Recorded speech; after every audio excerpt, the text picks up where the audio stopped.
Today in the UN Security Council, the U.S. said that famine has, quote, likely descended in Sudan and warned that indiscriminate attacks in the capital of Sudan's North Darfur region must stop. Al Fasher was home to more than 800,000 internally displaced people before it came under siege by rebel paramilitaries. Already, Sudan was home to the world's largest displacement and hunger crises. And as Nick Schifrin reports, Al Fasher has become a symbol of the country's suffering. In Sudan's north, what was once a sanctuary is now under siege. The road to Al Fasher, Sudan's last major city that hasn't fallen, is a battleground. Targeted by the rebel paramilitary Rapid Support Forces, or RSF, who've been accused of ethnic cleansing. On the other side, Sudan's armed forces and its allies also accused of war crimes for bombing villages. And the fight tightens the noose around the most vulnerable. Al Fasher was home to one of Sudan's final safe havens, and today the country's largest group of the displaced are at threat again. In approximately 1 month of fighting, we have seen absolute catastrophe in Al Fasher. Nathaniel Raymond is the executive director of the Humanitarian Research Lab at the Yale School of Public Health. His team documents war crimes evidence through videos, open source data, and satellite imagery. He says Al Fasher is dying. In one 9-day period alone, almost 200 football fields worth of damage to civilian infrastructure was reported.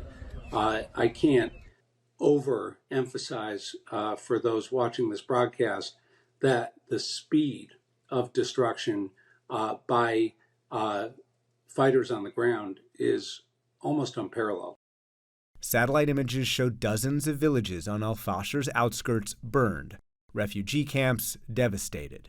And the UN says Al Fasher's sole hospital that could perform surgeries has been looted and is shut down. The main targets are non-Arabs, as they were during Darfur's genocide in the 90s by the Rapid Support Forces precursor, the Janjaweed. Rapid Support Forces are already engaged in ethnically targeted attacks within Al Fasher. If the Rapid Support Forces capture Al Fasher, they will be able to make Darfur their home base of operations to fight for control of Sudan for years to come. 430 days into this conflict, the level of human suffering in Sudan is intolerable.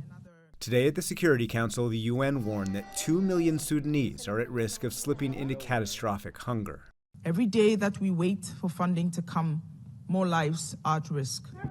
Outside countries have ignored U.S. and UN demands and sent both sides weapons. Without these foreign backers, the war would have ended quickly. The war is now into its second year because of arms shipments from multiple outside actors.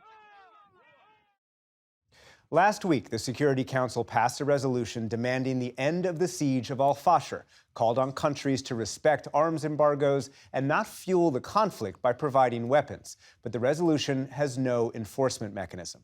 We now turn to Dr. Yasser El-Amin, president of the Sudanese American Physicians Association, who just left Sudan last week and joins us now from Cairo. Dr. Yasser El-Amin, thank you very much. Welcome back to the NewsHour. What did you see when you were there? How dire is the humanitarian crisis?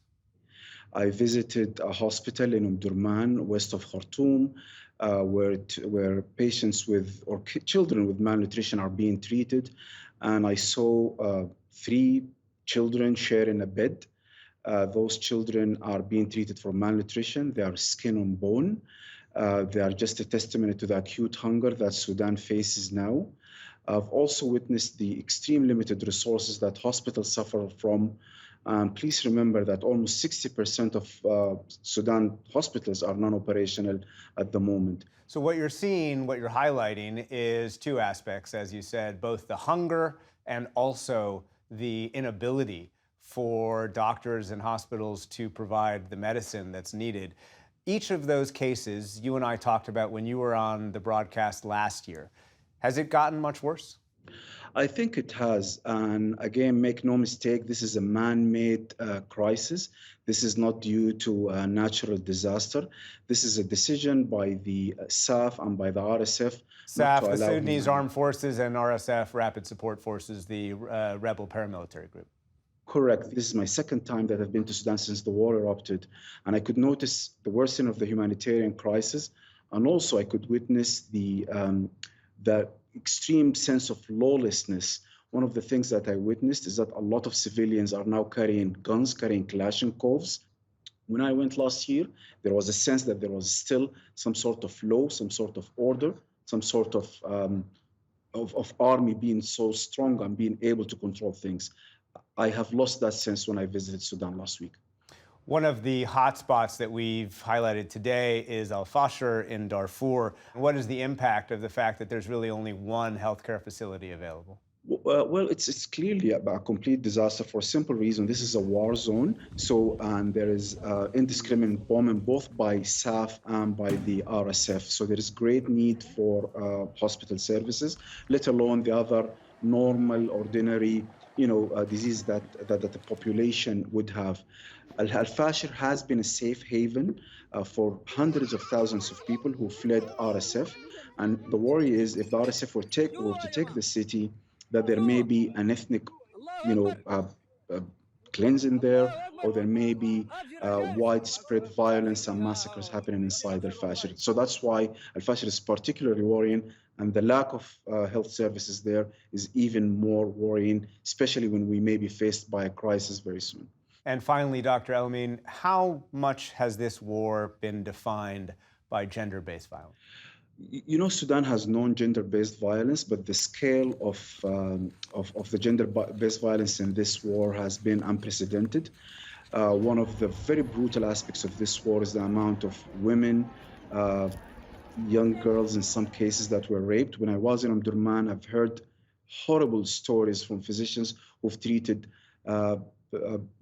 rape victims. We're talking about victims who are 16 years old, 15 years old.